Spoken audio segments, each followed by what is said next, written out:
Hello and welcome to the European Parliament in Strasbourg for this new edition of Talking Europe. It was the day Britain said no to Europe. Last week in Brussels, David Cameron vetoed a deal to try and save Europe's single currency. The British Prime Minister said signing the treaty would have undermined the interests of the City of London. In this programme, we'll look back at the fallout of this historic summit. And also don't miss the second part of Talking Europe. We'll bring you an interview with Jerzy Buzek, the outgoing president of the European Parliament. We'll look back at the Polish presidency of the EU. We'll talk a lot about last week's EU summit. But as always, we'll start our programme here on our set at the European Parliament in Strasbourg.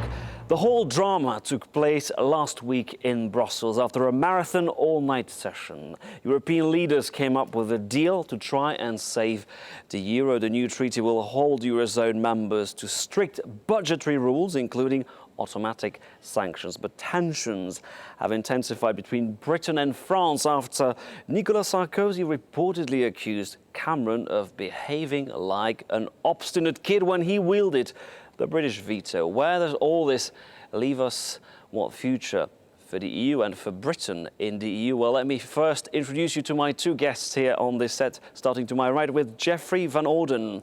Hello, you're a British MEP. You belong to the European Conservatives and Reformists.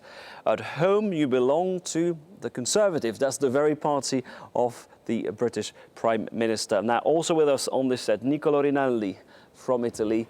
You are the Vice Chair of the Alliance of Liberals and Democrats for Europe. We'll talk a lot about Britain after this historic veto. But first, let me ask you, Geoffrey Van Orden, 1 week later, after the dust settles on the deal, does it still look like the historic deal, the historic treaty that we were sold last week in Brussels? No, I think as the dust settles and people actually look at what was decided and what wasn't, they will realize that the fundamental problems of the Eurozone have not been properly addressed and that there are political cracks that were created, which I'm sure many people will seek to overcome. I don't think it's anyone's interest for us to be squabbling in the way we are. There's undoubtedly a desire on the part of the British people to see a change in the nature of our relationship with the European Union, and I think that's true of other countries as well. Well, do you agree that it wasn't as good a deal as we initially thought? Well, it seems to me the answer was given by President Barroso this week in plenary when he declared that the treaty failed to give the answer which were required. It said it was not enough. And even the president of the Polish government, summing up the conclusions of his presidency, he said that Europe is still very, very close to what can be a nightmare, a sort of disaster. So 1 week after, the evaluation is certainly very different from what was in the immediate hours after the conclusions of the meeting. There was a lot of analysis about Cameron's behavior, much less about the actual content of the agreement, which is unfortunately still based on an intergovernmental method rather than on a communitarian method. And this, I'm afraid, fails to address both the market issues and the public opinion, which citizens look for more democracy and more transparency in the decision process of the EU. Is the British Prime Minister responsible for this intra-governmental agreement? Because Britain said we don't want to sign, so there was no other choice but to do something among the states. No, I'm sure there will be people that want to blame the British government for whatever goes wrong now, but things will go wrong. David Cameron was very clear before the summit. He said, OK, let's have an agreement at 27, but with certain safeguards for vital interests of the United Kingdom. Alternatively, the Eurozone, you go ahead and have your separate arrangements, but let's make sure we preserve the single market and the other interests in the European Union at 27, which the United Kingdom is fully part of. They were the two options that we put forward, but there was not a willingness to actually agree to what the United Kingdom wanted. There was no willingness, but then Germany and France will tell you these claims were unacceptable because what Cameron wanted was to protect the interest of the City of London by getting exemptions. And they say, well, that's precisely what caused the crisis. What is your position as an Italian MEP? Well, I think it's a cultural challenge, and United Kingdom has not yet decided if it wants really to embark in the European Union project or not. It is very difficult, and I have to say it is extremely, it's a bit selfish, unfortunately, to say, well, we do want the internal market, we do want safeguard for our own interest, we do want to be part of a number of politics, but then to have a social, not be part of the social policy, not be part of Schengen, not be part of a European economic governance, which is unfortunately very much needed. Again, it's a problem of mentality. I don't believe that on the medium term it is sustainable to be part of the European Union just with some benefits, but not taking full responsibility for the entire picture. The United Kingdom is the second largest net contributor to the European Union's budgets. We are a major player in Europe. We have a lot of interests in common with our colleagues on the European But was it not continent. a mistake to use the disarray, to use the turmoil of the Eurozone and come up with claims, exemptions? The United Kingdom has no interest in financial instability on the continent of Europe. We want measures taken that will guarantee the stability of the Eurozone. We didn't see those measures being taken, and we saw also proposals that would have damaged vital interests of the United Kingdom. Every Prime Minister, every Chancellor, every President sitting at a European summit is there looking after national interests, and some of them try to dress this up as some wider European interests. And the reason that afterwards people look at this and say, what actually happened? We don't agree that this was all in a European interest. The European interest is to have the United Kingdom as a happy and contented partner. And by the way, that's only going to happen if there's a reshaping of the European Union. And I don't agree with Nicolo's analysis. I don't think that there is a desire on the part of people across Europe for this ever closer union and rule by Brussels. Well, they don't want it. We're going to talk about this in a moment, but first, Cameron's historic decision has had a mixed reception at home, while Eurosceptics in his Conservative Party were clearly delighted, even seeing the move as a first step towards Britain leaving the EU. His Liberal Democrat coalition partners were fuming. Our report. Under fire and accused of isolating Britain. Prime Minister David Cameron's decision to veto a new EU treaty has been attacked by his own Deputy Prime Minister as well as the leading opposition. The Brussels pact pushed for greater EU fiscal coordination, including a tax on financial transactions, something the UK isn't willing to pay. Cameron defended his action, saying he tried to reach an agreement but couldn't. The choice was a treaty without proper safeguards or no treaty. And the right answer was no treaty. It was not an easy thing to do, but it was the right thing to do.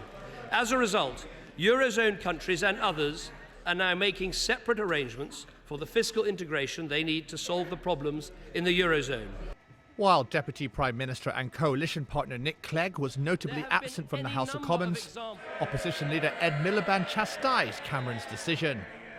He has given up our seat at the table, he has exposed, not protected, British business, and he has come back with a bad deal for Britain. According to the latest polls, most of the UK population supports the veto. Meanwhile, French President Nicolas Sarkozy said in the Daily Le Monde he and German Chancellor Angela Merkel did everything to include Britain. He went on to admit that while the EU single market needs the UK, there were clearly now two Europes. Back in the UK, what exactly Britain's role is in Europe is highlighting cracks within the ruling coalition. Some feel there is uncertainty over its future, only a year and a half after taking power. Guy Verhofstadt, who is the leader of your party here in Parliament, the Liberals, said this week that David Cameron made the blunder of a lifetime. Do you agree? Yes, well, first of all, we can see that nobody has ever left the table of the Council in Even such Margaret a spectacular Thatcher. way. Even Margaret Thatcher never left in such a way. Well, yes, I think he did. But the problem is what he did say, that Cameron, in the House of Commons. So in a sense, it was also said now by Jeffrey. This illusion, in my opinion, that leaders of our member states have, that they can survive and they can look after the national interest as if it is now today something completely separate from the European vision and European collective interest. We are not going anywhere with this kind of mentality. Of course, it is very easy to exploit the popular rage against European constructions and contradictions and austerity plan, etc., and to be popular and to get consensus about that. But that doesn't mean that it is responsibility, nor that it is sustainable on the medium term. A majority of British people apparently supported, by the way, sure, David Cameron's But I can tell you, in decision. Italy, if my country would start to say, well, we want to go out of Europe because austerity, etc., there will be a lot of consensus in the short term. Now, Geoffrey Van Orden, the leader of the opposition, Ed Miliband from the Labour Party, said this week that your Prime Minister will have to rely on reports in the Financial Times to learn what the other 26 countries were doing. Aren't you afraid, though, of being isolated this week? Well, you heard so many groups, so many people, so many MEPs tell you this is a historic mistake. You will be completely sidelined, completely isolated. Yes. Well, we have to separate a number of things here. The theatre of politics. Of course, you have opposition parties trying to score points. Would the Labour Party take us into the Eurozone? Would they have given different answers if they'd been sitting at that table in Brussels? I doubt it. So we can put that on one side. As far as Nick Clegg is concerned, he agreed the position that David Cameron took when he went into the European summit. And of course, afterwards, we're playing a bit of party politics here. But he boycotted the session on Monday. That's rather separate from the realities of what's going on. You talk about isolation of Britain. We keep hearing this term. I don't know who wants to isolate Britain. Nobody does. The reality is that there will now be monthly meeting at the level of the heads of state and governments for the 26th, at least if everybody joins the bandwagon. You won't be there. No. We've already had a sort of organisation within an organisation, in that the Eurozone countries have already been organising their summits. But here would be the Eurozone plus possibly I doubt it. All other countries but Britain. I think you will find that in Sweden, in Denmark and in a number of those countries, they just reserve their position. The fact is, the Eurozone won't get sorted out until some of the weaker members, we've all forgotten about the Greek crisis, until we sort out the problems of countries like Greece. And problems, I guess, also with Italy. What is striking is that when you look at this deal, the belief, the bottom line is that austerity, commitments to budgetary discipline will reassure the markets. This is precisely what Mario Monti, your new Prime Minister, is trying to do. And yet the markets don't seem to be very impressed. Your borrowing costs keep on rising. Of course. I mean, Europe is failing to reassure the markets on one side, and Europe is failing to reassure the public opinion, the citizens on the other side. Europe is committing, in my opinion, two mistakes, and Monti is committing one mistake. My party did support Monti for the vote of the government, but we are extremely skeptical about the financial package which is there. The mistake is that we are still at European level on the intergovernmental method, and I don't think that is going really to lead Europe anywhere. And the mistake both at European and the national level is that we put all the emphasis on austerity. Budget control must be there. It is essential. It is part of the liberal democrat culture, but we need to invest on growth. And without growth, we will never get out of recession, unfortunately. There is nothing about growth measures in the agreement of last week, and this is, unfortunately, a major obstacle for the process. Yeah. I absolutely agree with Niccolò on that point. And of course, so much that the European Union does actually inhibits growth and competitiveness. And a lot of the regulation that comes out of the place where we are now inhibits growth and competitiveness. So actually the EU operates against itself. The idea of giving more power to the European Commission, which has shown itself so incapable of stimulating growth and competitiveness in European economies, I find abysmal. Markets want to see growth, but markets also want to see that Europe has a firewall to protect the ailing economies. One of the ideas that was floated at the summit is to increase the contributions of European states to the IMF, so that in return the IMF could help Europe. Your country, Britain, says it doesn't want to give money to the IMF for Europe. That is very unpopular here in Brussels and in Strasbourg. Well, we certainly don't want to see IMF money going to Europe when there are plenty of funds already available among the Eurozone countries. But the United Kingdom has agreed at the G20 summit in Cannes to give 40 billion more to the IMF, and 30 billion has been given. That's been agreed in the House of Commons. The Prime Minister, if he wanted to increase the amount that Britain was going to give, he'd have to go back to the House of Commons and get agreement, and I rather doubt that he would at the moment. Now, do you believe there's this commitment to a proposed 200 billion euros bailout fund administered by the IMF?